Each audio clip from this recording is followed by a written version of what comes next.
तो आज की वीडियो में हम आपको स्टैटिक जीके के क्वेश्चन कराएंगे। स्टैटिक जीके इसमें हम आपको 25 क्वेश्चन यानी 25 इंपॉर्टेंट क्वेश्चन कराएंगे जो एग्जाम की दृष्टि से बहुत ही महत्वपूर्ण है। चलिए स्टार्ट करते हैं। क्वेश्चन 1 है आपका, दलन विहीन लोकतंत्र का समर्थक निम्न में से कौन थे? तो दलन विहीन लोकतंत्र के जो समर्थक थे वो थे आपके जयप्रकाश नारायण। तो ऑप्शन ए सही हो जाएगा। क्वेश्चन नंबर 2, निम्नलिखित में से किस देश में एक दलीय व्यवस्था है? तो एक दलीय व्यवस्था जो है वो कहाँ है? चीन में। Option D. क्वेश्चन नंबर 3, निम्नलिखित में से किस स्वतंत्रता सेनानी ने जलियांवाला बाग नरसंहार के विरोध में वायसराय के कार्यकारिणी से इस्तीफा दे दिया था? जलियांवाला बाग जो नरसंहार हुआ था उसके विरोध में अपनी कार्यकारिणी से इस्तीफा दे दिया था वायसराय ने। तो ये थे आपके शंकरन नायर चित्तूर। कौन? Shankaran Nair Chittur. Option B. Question number 4, stem cell के मुख्य प्रकार निम्न में से हैं? तो स्टेम सेल जो है वो क्या होता है? भ्रूण स्टेम सेल, वयस्क स्टेम सेल, प्रेरित प्लूरिपोटेंट स्टेम सेल। तो ये जो है तीनों ही स्टेम सेल के प्रकार हैं। तो उपयुक्त सभी यानी कि ऑप्शन डी आपका सही है।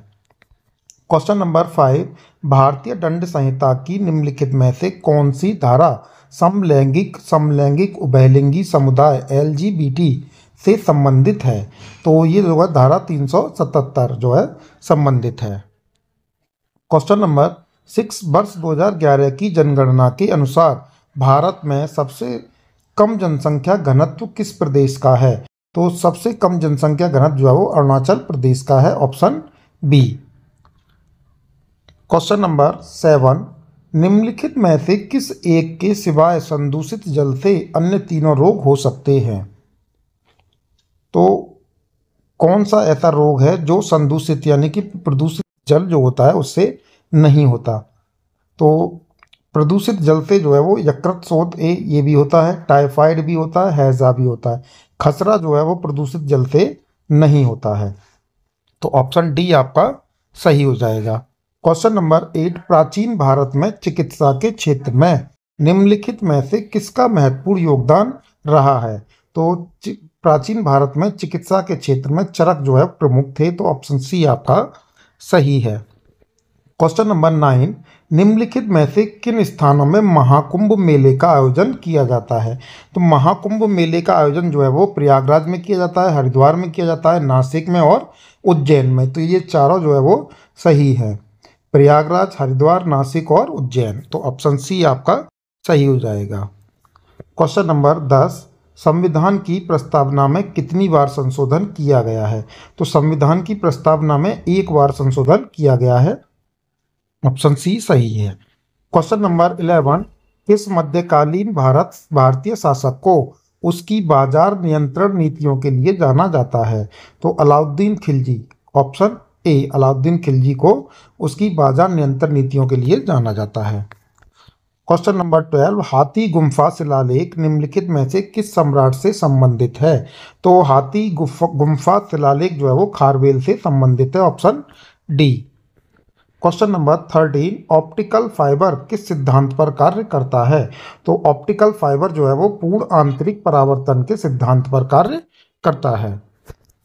क्वेश्चन नंबर 14, विकास के साथ सामाजिक न्याय और समानता भारत की निम्नलिखित पंचवर्षीय योजनाओं में से किसका प्रमुख उद्देश्य था? तो विकास के साथ सामाजिक न्याय और समानता ये किस पंचवर्षीय योजना में प्रमुख उद्देश्य था? तो ये था आपका 9वीं पंचवर्षीय योजना में। तो ऑप्शन सी सही हो जाएगा। क्वेश्चन नंबर 15, निम्नलिखित में से किसने खिलाफत आंदोलन का नेतृत्व किया था? तो खिलाफत आंदोलन का नेतृत्व जो है वो अली बंधु ने किया था। Option C. Question number 16, Sindhu घाटी सभ्यता के पतन के अनुमानित कारणों में कौन शामिल है? तो सिंधु घाटी के सभ्यता के पतन के जो अनुमानित कारण हैं वो पर्यावरणीय, भौगोलिक, आर्थिक और उपयुक्त सभी। तो उपयुक्त सभी जो है वो कारण जो है वो शामिल हैं। चलिए क्वेश्चन नंबर 17, किस उद्यमी का सबसे आवश्यक कार्य निम्न में कौन सा है? तो किसी उद्यमी का सबसे आवश्यक कार्य जो वो क्या होता है? जोखिम वहन। Option D. Question number 18, Hindustan Indian opinion और अभ्युदय पत्रिका किसके द्वारा संपादित की गई थी? तो ये तीनों पत्रिकाएं जो है वो मदन मोहन मालवीय के द्वारा संपादित की गई थी, हिंदुस्तान, इंडियन ओपिनियन और अभ्युदय।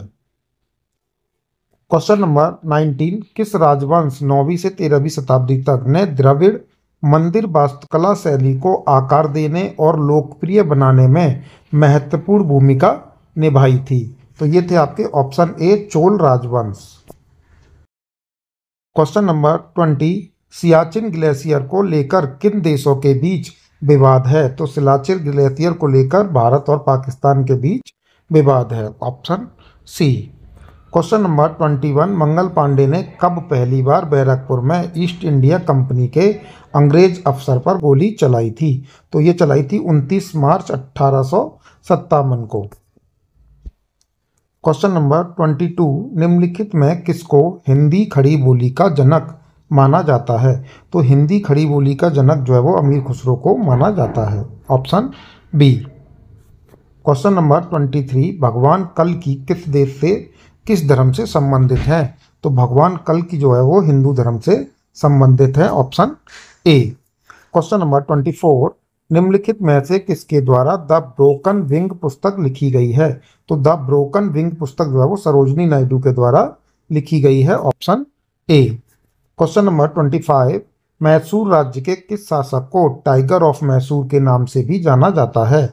तो मैसूर राज्य के टाइगर ऑफ मैसूर जो है वो टीपू सुल्तान को जाना जाता है, तो ऑप्शन बी आपका सही हो जाएगा। तो ये थे आज के 25 इंपॉर्टेंट क्वेश्चन जो एग्जाम की दृष्टि से बहुत ही महत्वपूर्ण है। अगर क्वेश्चन अच्छे लगे हों लाइक करें और चैनल को सब्सक्राइब करें, जिससे आपको इसी प्रकार की वीडियो मिलती रहे। धन्यवाद।